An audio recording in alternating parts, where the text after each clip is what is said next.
Advertising Council Australia would like to begin by acknowledging and paying our respects to the Gadigal people of the Eora Nation, who are the traditional custodians of the land on which we gather today.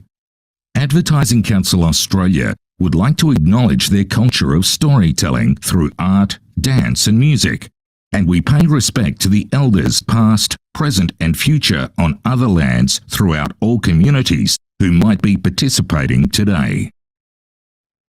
Hi, I'm Luce from Ad Council Australia. We're thrilled to have you all here for this special session with our Australian Young Lions winners from 2023 and 2024. They're as such your brains trust. If you're here, it means you're curious about the competition and hopefully you're also keen to prove yourself on one of the most prestigious and high-profile industry stages in the world. The Young Lions competition isn't just about great ideas, it's about speed, strategy, and the kind of creative problem solving that sets our future industry leaders apart. Tonight, you'll hear firsthand from those who've been in your shoes, tackled the brief, and made it all the way to Cannes. This is your chance to ask our alumni anything, whether it's about how to get started, cracking the brief, or how to make your entries stand out. We'll be sending you the recording tomorrow, so no need to take notes, because most of all, we want you to leave tonight inspired about having a shot at the Young Lions competition and going for Cannes glory. So let's dive in. The first thing we wanted to cover off with you was a message from Imogen Hewitt, our media jury chair. She hoped she could be with us today, but she's in New Zealand with clients, so she has a message following this agenda. Then I'll be delighted to introduce you to our illustrious alumni. They will then answer your questions. Thank you to everybody who pre-submitted questions along with your registration for the webinar. We got lots of them, so many so that we've actually clustered them into 5 sections. The first one is getting started. The second is in 2 parts, tackling the brief from both an idea generation and strategic perspective, as well as executional considerations. Then we have a couple of questions that were specific to the digital brief. And then finally, a broad range of questions sitting under what we're calling the benefit of hindsight, which is really about the alumni telling you what they know coming from the future.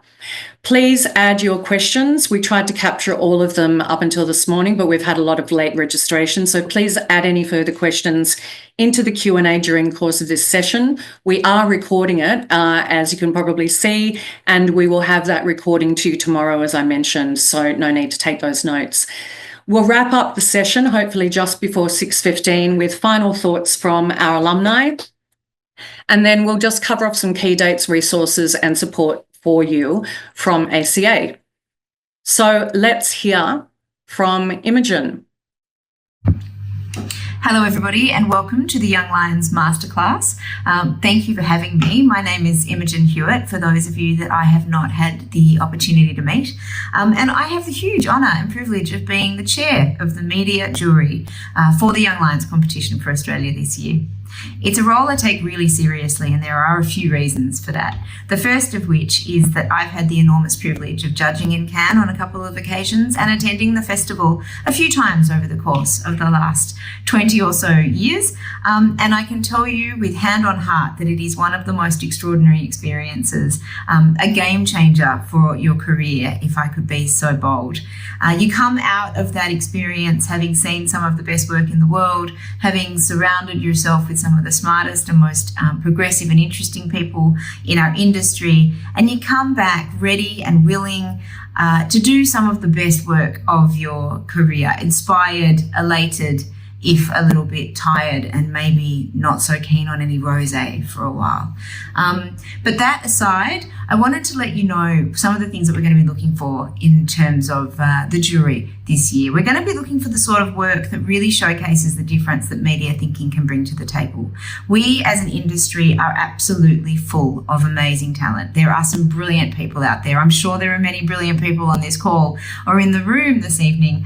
And I want to be able to showcase some of that extraordinary talent on a global stage. And if it's a possibility, then it may as well be your possibility. So if you are on the fence and you are thinking, should I, shouldn't I, then I suggest you have a good think about it, do it, get yourself a mentor, get yourself a buddy, listen to the guys who are going to talk to you in a minute about their experiences, really take in and on board what they've got to say about what they learnt. It's a high pressure kind of position to put yourself in, but it's something that you learn a huge amount from, whether you end up on the staging can or you don't. So my vote is do it now. It is an extraordinary opportunity, and it could well be something that you will get more out of than just about any other experience you could possibly have in this industry. So if that's not enough for you, what else are we going to be looking for? We're going to be looking for people that really understand the brief. This is an important brief. I'm not sure if you've seen what it is yet, so I won't steal its thunder, but it's an important brief. You need to really understand it. I want to see a connection between the objectives and the outcomes. I want to see some really interesting insight and thinking, some strategic decision making around what you do or you don't do, the rationale as to why. There's a lot in here, but if you break it down into its key component pieces, have I understood the task at hand? What's the real problem here? Have I got my objectives right? Are they clearly articulated and aligned to what I'm going to measure?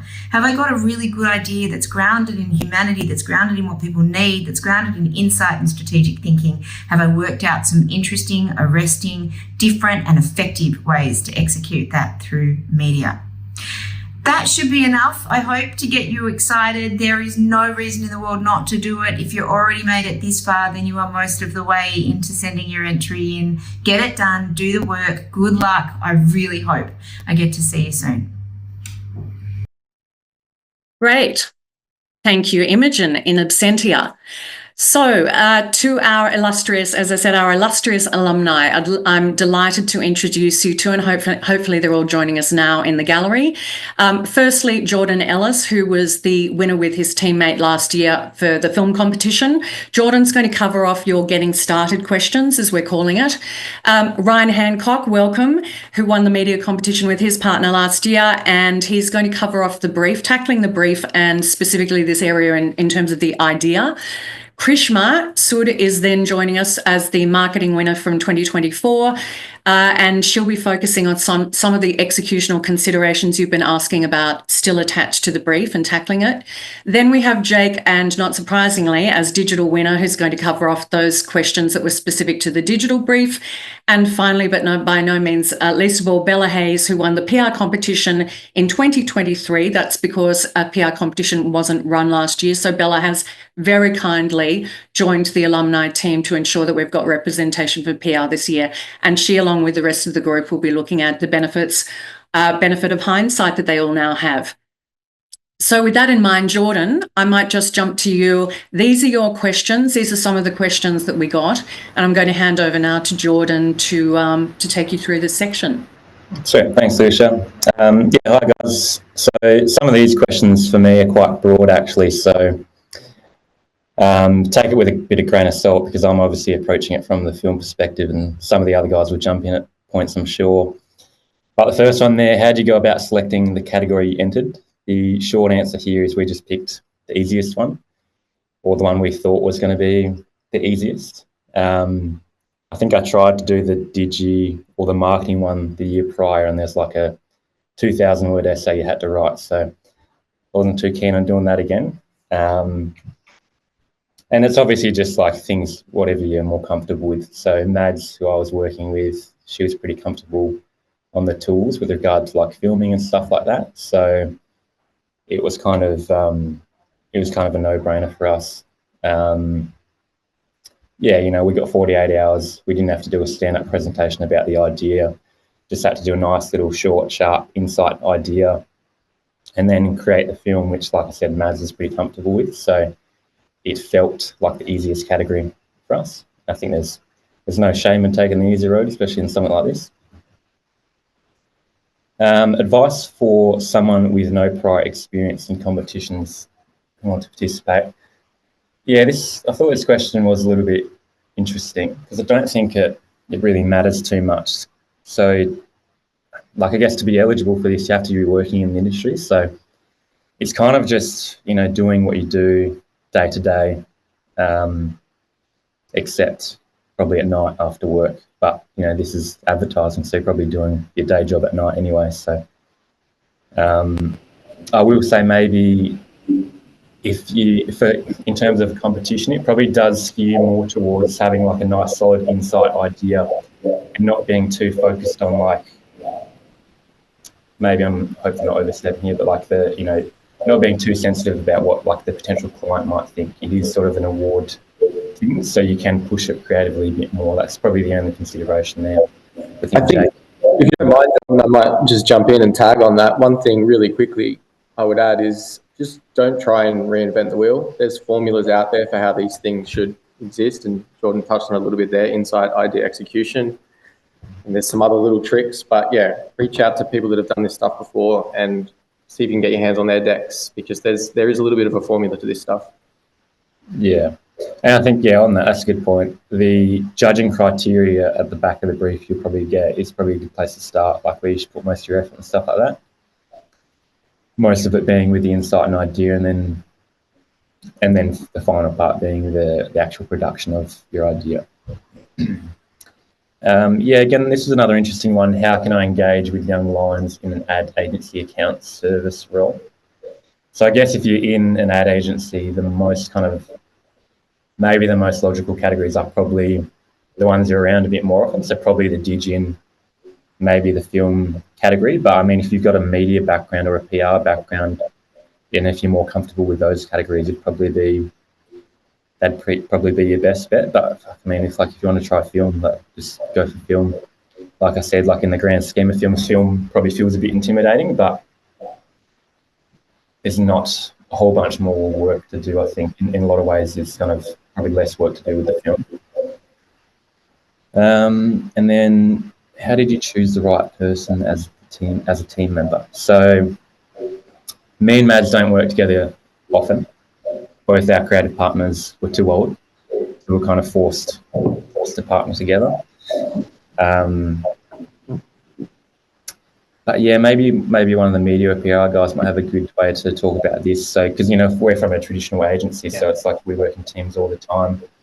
Yeah. But even I probably wouldn't overthink it, because it's really not that long. So it's not long enough to really hate the person. I mean, if you're working with them for 6 months, it might be an issue. But if you can just partner with someone you get along with, you probably cop it for the 48 or however many hours you've got it for. Yeah. I think from a media agency perspective, we don't have a traditional pairing on someone that we work with. I think from my point of view, finding the right person to work with always comes down to sort of complementary skill sets, which doesn't necessarily mean similar skill sets. Like, I think it's about finding someone that can sort of yes and the places that you get to. And as well, this competition is a bit of a pressure cooker. And so because you're on short timelines, you have to be able to shortcut to really open, honest conversations. If something doesn't feel like it's sitting, you have to be able to say it straight up, as opposed to dancing around how someone might feel about it. And I think so, part of finding the right person is someone that you can have those kinds of conversations with, because it's the way that you get to great places quickly. I think there's a balance to be struck here, because, some people might feel like they haven't found the right partner yet, but I wouldn't let that get you to not try it out this year.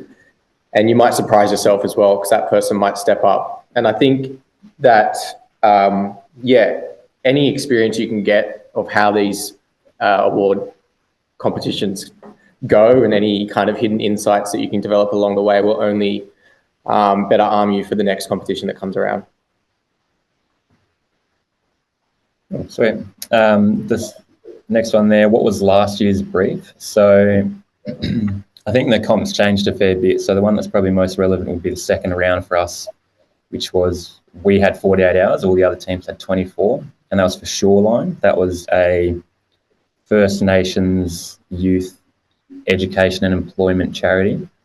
And I think every group had different sort of task outcomes. We had to get donations, and the other teams had to get slightly different things there.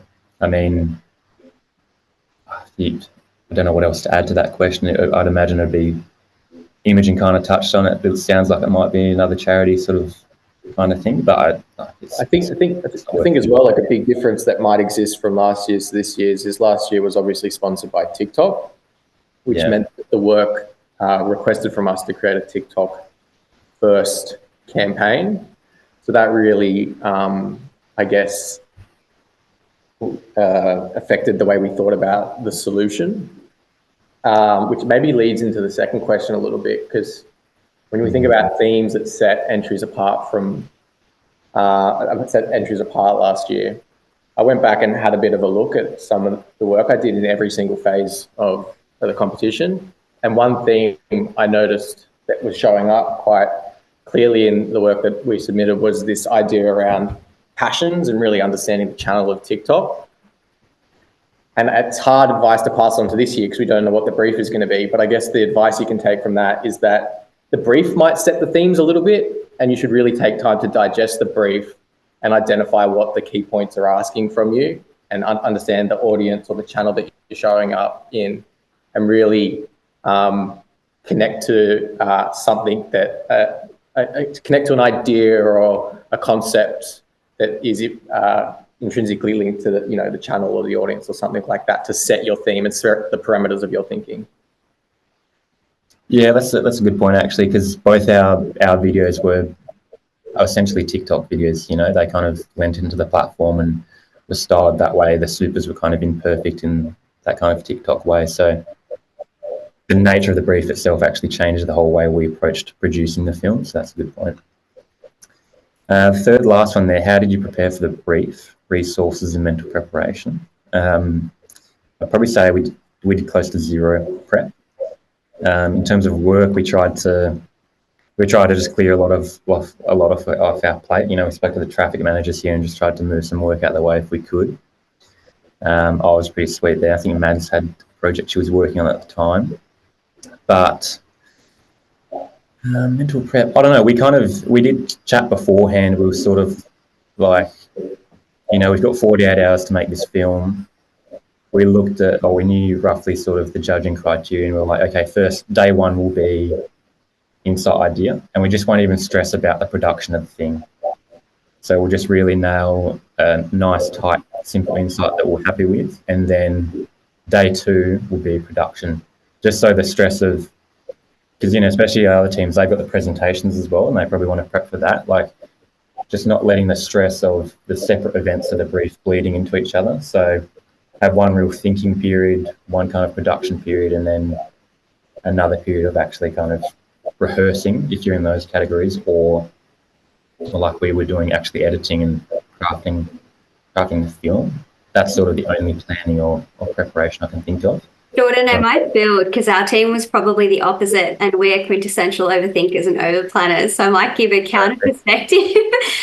From my side, I would break it into the brief that you have in the first round, and it's quite different to the second round, because the first round you have a lot more time. The second round is more of a pressure cooker and more of like a 24-hour style challenge, which will mirror what you'll do in Cannes, because I'm confident some of you will go. So when you think about planning your time, I would really encourage you to plan the milestones from where you are today to your final submission date. My biggest piece of advice there would be break apart the brief and break apart the parts you want to answer or get out of in the lead up to whatever that submission looks like. So for example, you might say, I'm going to spend 2 weeks or 1 week on purely, just jumping into insights and thinking about what my strategy might be. And then later on, I'll get into the creative. And then later on, I'll start, fluffing about with the deck. So I just break it into stages. And then obviously that whole process just gets condensed a little bit more when you get into the 24-hour challenge. But I might just leave it there. Just wanted to offer a different perspective. Yeah, no, that's great. And I mean, like we've been saying, different teams will approach it fairly differently. I mean, yeah, I think we kind of have to move on a little bit. But the second last question is kind of in that same realm.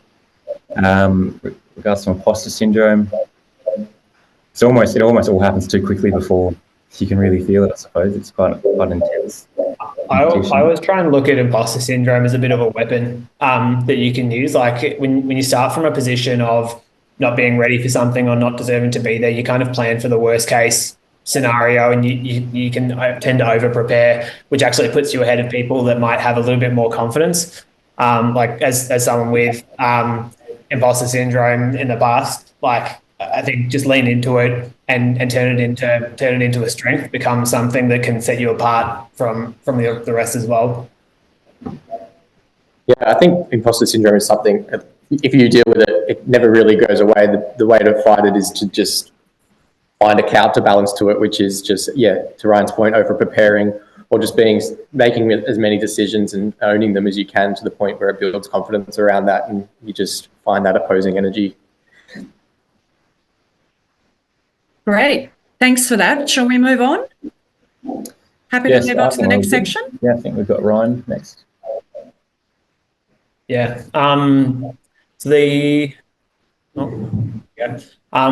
First question around, is it all about creativity? I think no. This competition, to me, I think feels like it often gets built as a creative competition. And speaking from the media category perspective, I think media sometimes gets a bit left behind. But I do think that, as much as it's about creativity, that needs to bleed through everything. So for the media category, where I think entries tend to feel like they stand out is where the creative idea or the insight bleeds through to the media execution. So for our response in the competition last year, the idea was broadly around a AR companion for KO. And so from a media point of view, we were constantly looking about how can we make that come to life through the media. If you've got a creative idea or insight that for our category doesn't link to the way it exists in the world, I think it feels like it gets lost or disconnected. And so broadly, I'd say you need a creative hook, something that gets someone emotionally attached, whether that's the heartstrings or humor or excitement. But then it needs to be backed by the rigor and the research to give confidence that the idea will work and that it actually gets seen that way in the real world. Obviously, that's the media category perspective, so open to any builds or contradictions on that. Cool.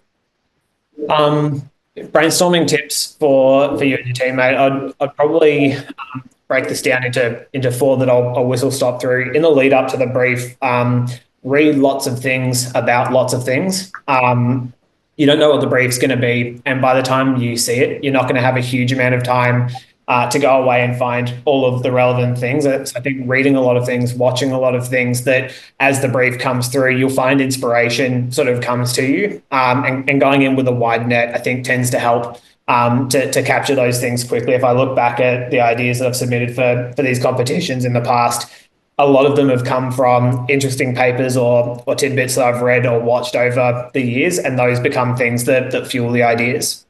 The second one would be, when you get the brief, don't immediately brain dump on your partner and brainstorm together. I think if you end up doing that, a lot of the thinking ends up becoming homogenized. The way Jodes and I have always done this is to separate for 20 or 30 minutes and scattergun as many ideas on little post-it notes as you can, and then come back together and just read through them, and you'll find ideas that spin off ideas and bleed into other things, and you'll find that you start with a really broad base that, again, I feel like helps.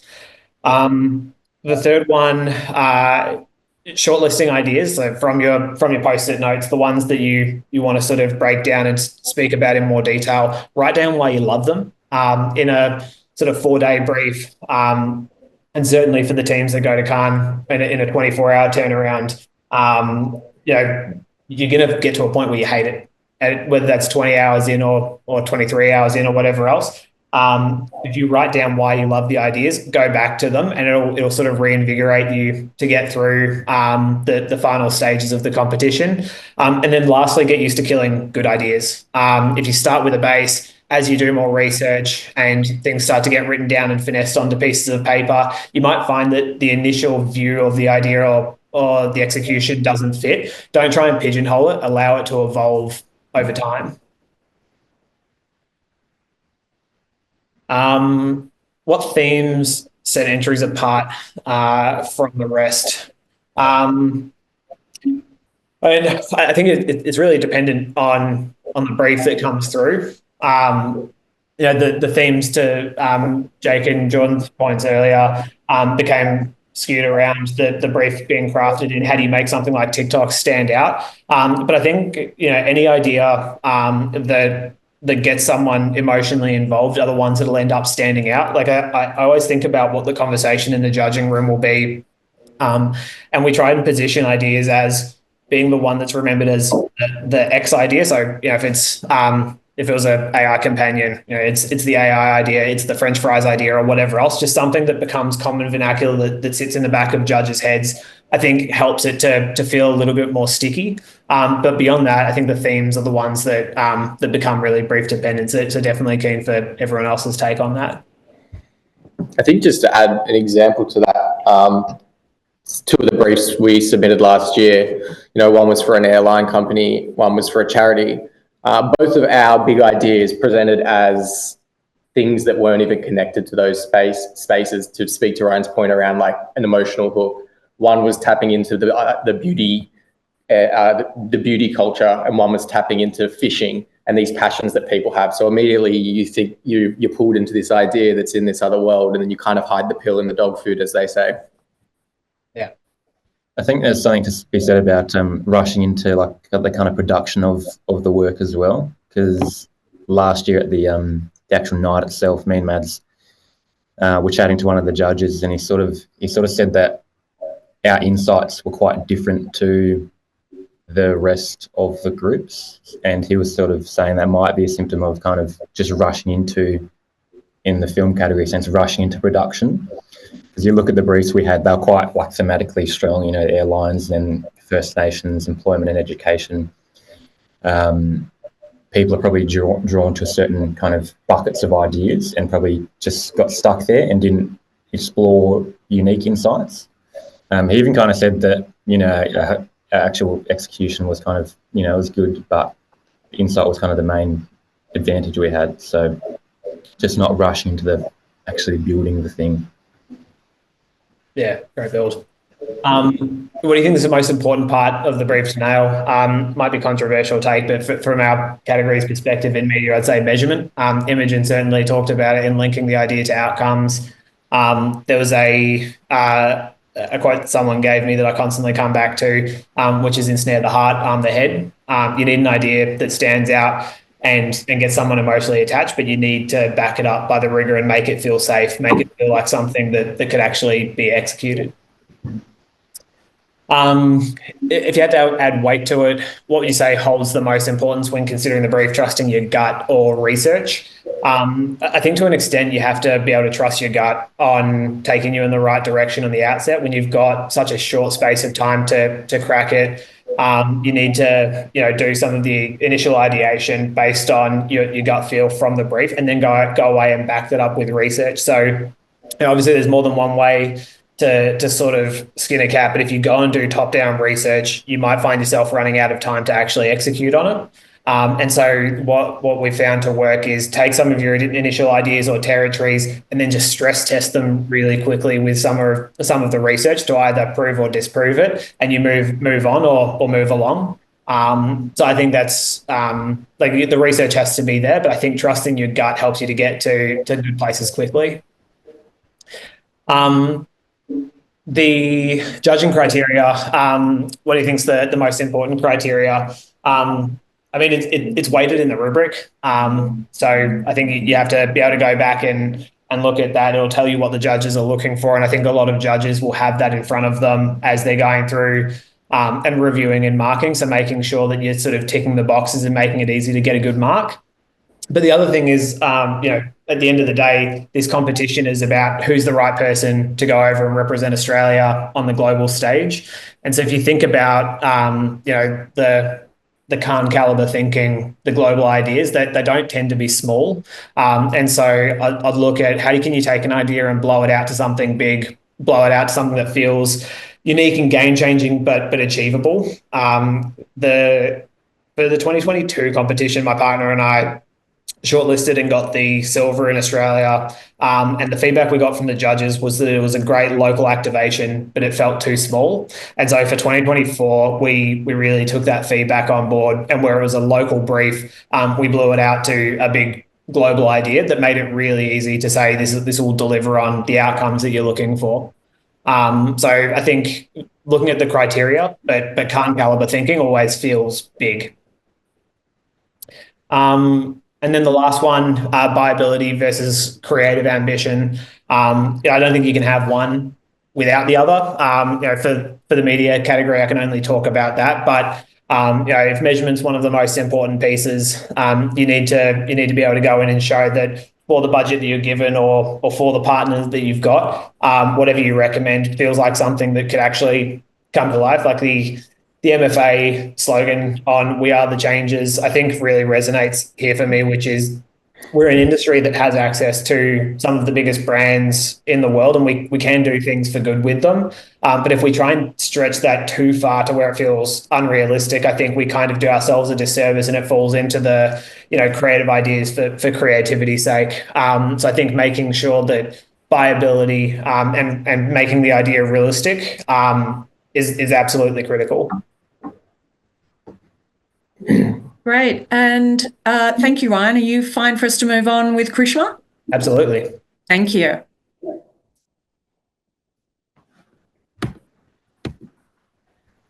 Great. Take it away. Thank you. So my first question is, what's the best way to make your entry stand out? I'm going to break it down into a few parts. I think the first thing is the what. So really being clear on your insight through to your strategy, through to what your idea is, and then through to your execution. That's kind of your formula for all the categories, really, on how you can make sure that you're covering the what and covering your content really well. I think the second big thing is create a visual identity for that idea. So whatever that idea might be, let's say it focuses on love as a theme. If you can find a way to bring love hearts and red and colors of love through, as a visual identity through your submission, I think you'll find you'll have a way to kind of be distinctive and be memorable. Obviously, these are really busy executives on the panel. They're flicking through heaps and heaps of different submissions. So the more you can break through and cut through, think about yourself as an ad almost, you're going to do really, really well. I think in terms of how you can practice to think really fast on your feet, this is probably more relevant when you do have to present your work. My understanding is finalists will be flown to Sydney to present their work this year. I would play devil's advocate to your submission. So I would pick it apart, think about all the loopholes, think about all the holes that might be there in the story, and I'd think really hard about how you might answer some Q&A or how you might answer questions from judges, because the more you practice with other people along the way, the faster you'll be able to respond to some of those questions and think on your feet when you are asked them. Activation of channels, how do you do so in a non-stereotypical way? I think this goes back to your idea and your execution. So if you've thought really hard about what your idea is and who you're talking to and where you're going to execute, think creatively about how you might use those channels. Creativity is the central premise of everything that you're going to do in Cannes and everything to do with this competition. So if you think creatively about how you might thread through whatever story you're trying to create using the channels you want to use, you'll do really well. The example I'd love to give is probably the one where we had TikTok sponsoring last year. Our brief in marketing was all around Channel 9 and using maths to create a new 9 channel, like a fast new channel for Channel 9 focused on, I think, 35-year-old women. And what our idea centered on was using TikTok to recruit the next generation of maths contestants. So it was an idea that was kind of creatively using TikTok to come through to the rest of the campaign. So I think really hard about how you use channels in that way. Should you stick to brand guidelines or try to make the deck stand out visually? I think it's a combination. I think on the one hand, you want to make sure your idea comes to life and that there's a visual identity that I spoke to that brings to life your idea. But at the same time, if the brand has given you brand guidelines, I would definitely try and embed that through. I think the example I'd give there is Shoreline. So that was the partner we had in our second round. In that we partnered with Tim Tam, which is another big brand in Australia, but we fused their identities together. We stayed true to the Tim Tam brand, but we also stayed true to the Shoreline brand. So I'd try really hard to blend them together in a way that makes sense to best bring your campaign to life. And then how important is graphic design, mock-up, or creative for the pitch? I'll give a biased opinion. I'm in marketing and our idea is centered on food. So we actually had the food wrapped up as a Tim Tam mock-up that we did share with the judges. I think there is a beauty in something tangible that you can bring, so only if it's not gimmicky. I would say if it's going to be a distraction or a gimmick, I wouldn't use it. But if it's a reveal, if it's an aha moment, if it's something that helps bring the idea to life in a way that takes it off the screen and into your hands, I'd use it. I wouldn't say it's important to win. I would just say if it adds to your pitch, use it. And if it feels like a gimmick, don't use it. I think I've covered all the questions, but feel free to jump in, anyone else, if you have any builds. I don't disagree with anything that you said, especially on that last question. One of my favorite lines from a guy I used to work with is "Pictures win pitches," and like to your point around if it fits in and it helps to sell the story. I think that whether it's pitch theatre or mock-ups and just graphic design that goes in the deck, being able to visually storytell can add so much to a deck. Like it's not going to kill a great idea, but it will absolutely enhance one. Great. Thank you, Krishma. Sorry, Jake, you were going to jump in, yeah?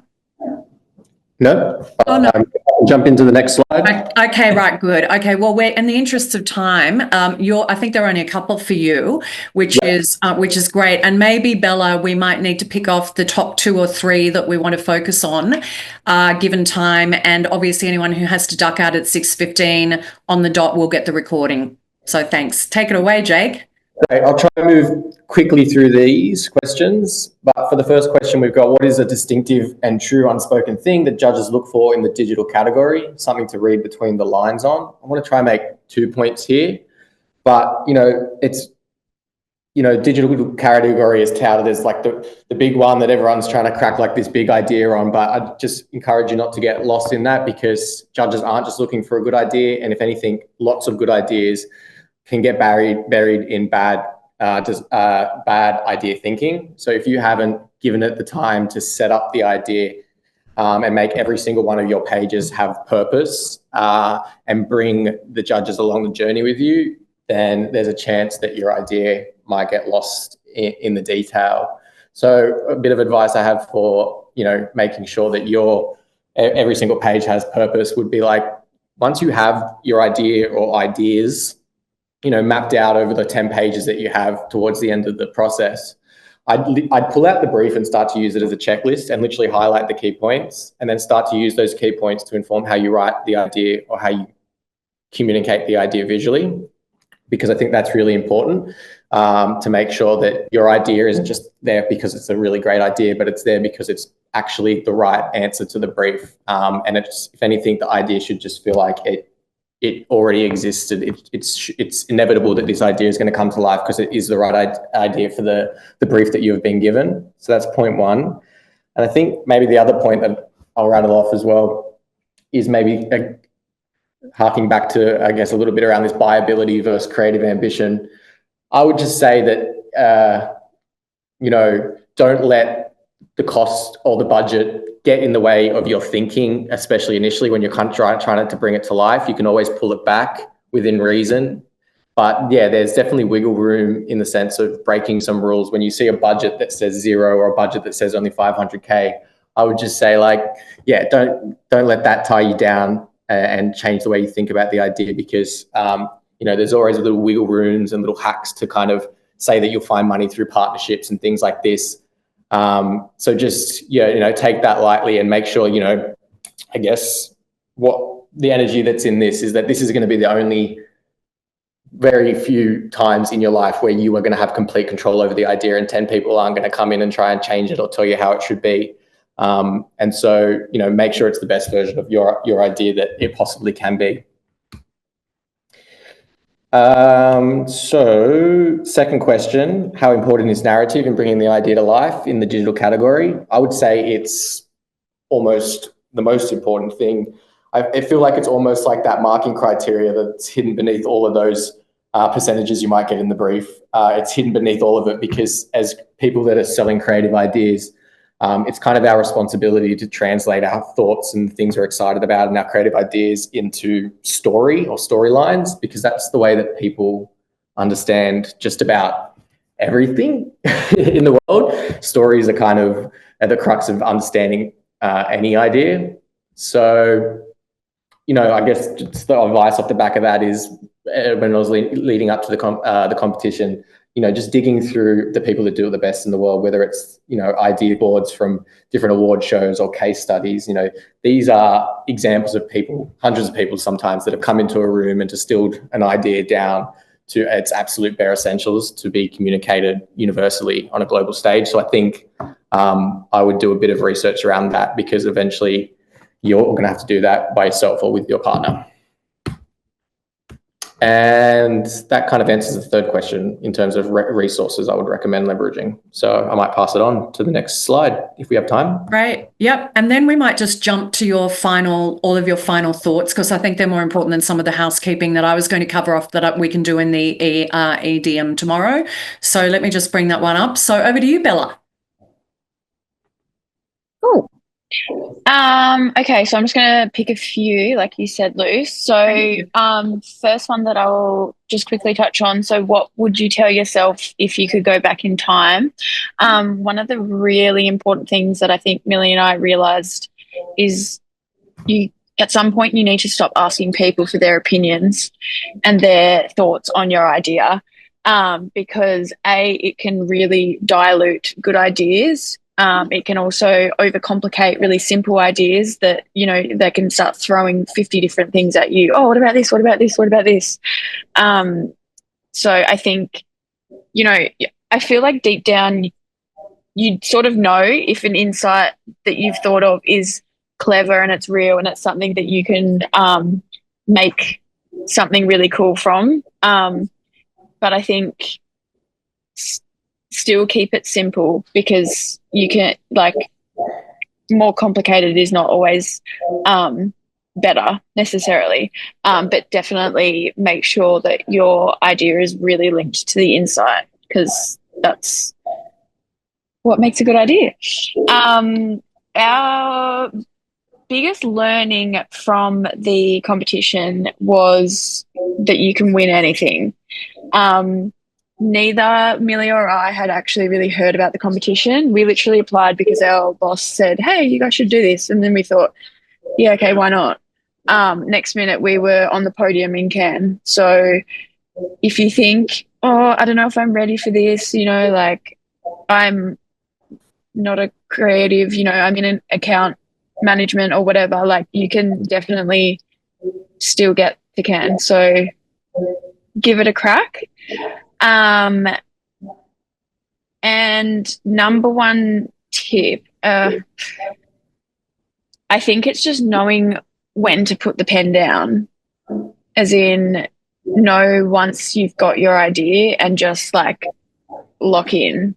You could go for, probably weeks, really, if you had the time, going back and forth, trying to think of, how you can make it better, or maybe this idea is better, whatever. I think just knowing, okay, let's just stick to this one. If it, obviously ticks the insight box.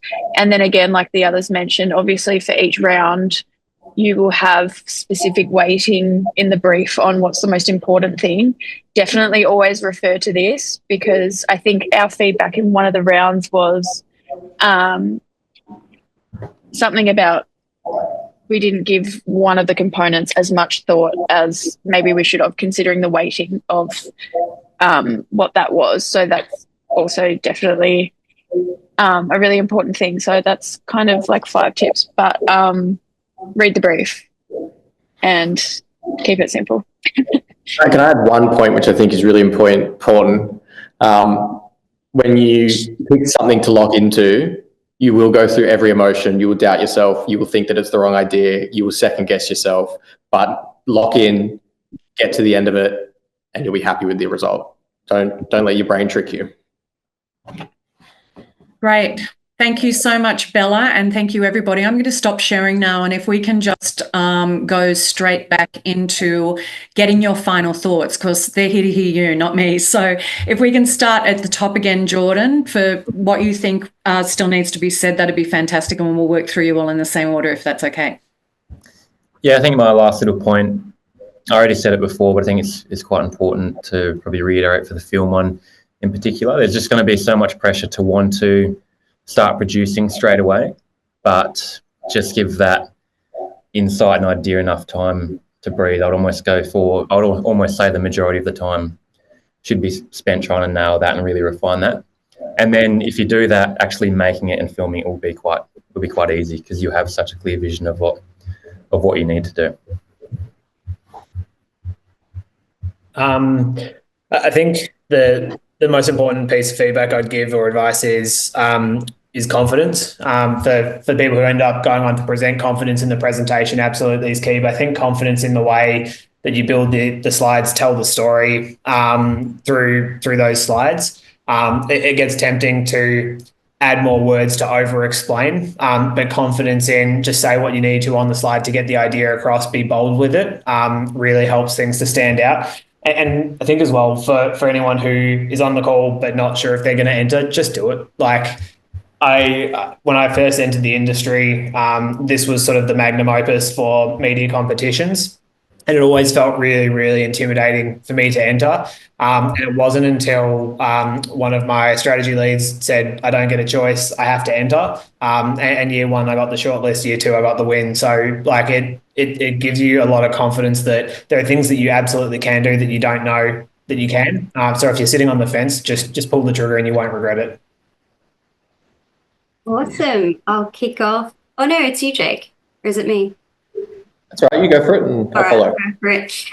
If you're on the fence about entering, I'd just say two things. Number one, you have everything to gain and absolutely nothing to lose. Like, worst case, you had a crack. Best case, you're sitting on a yacht in Cannes in June this year, with a glass of rosé or champagne in your hand. So really, it's only up from where you are here.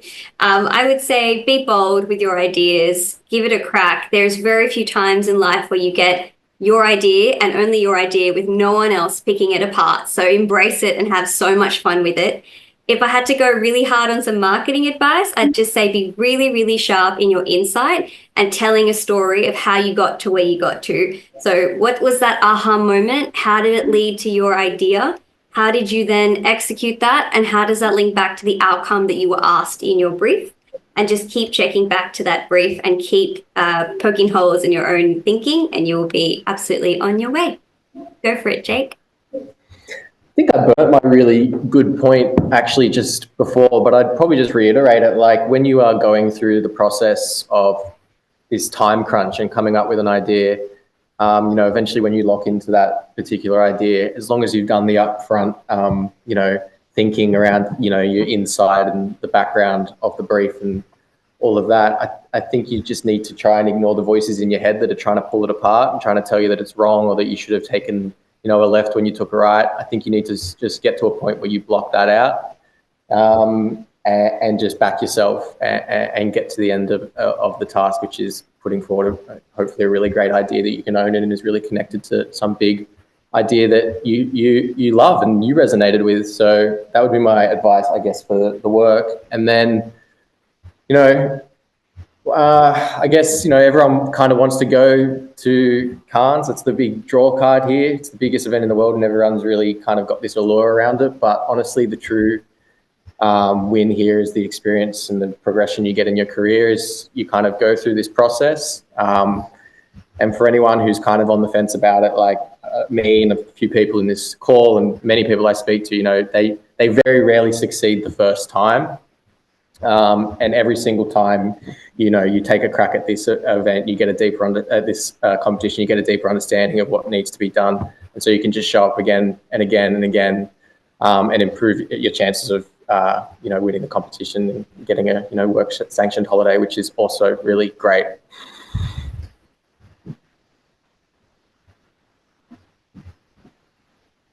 Am I left? Yes.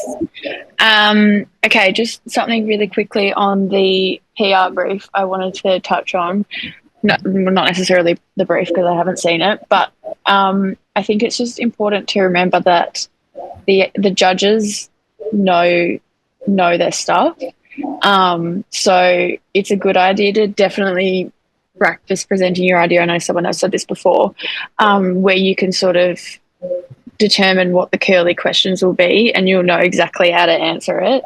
You know, especially with PR, like these guys will know what's going to get coverage and what's like not. So I think be prepared to, you know, get questions on like how are you expecting to get coverage on this, like that kind of thing. And then also for the experience itself, this is kind of lame and makes me sound a bit like a mum, but remember that it's okay to take breaks. And I know you're like super stressed and, you know, trying to get everything done in the, you know, 24 hours. But, you know, it's the same thing as, you know, putting the pen down. Like it's okay to just walk away, go for a quick little walk, make sure you eat. That kind of stuff is like super important because, you know, sometimes when you just start moving, you're like, oh, wait, that happens a lot as well. So, yeah.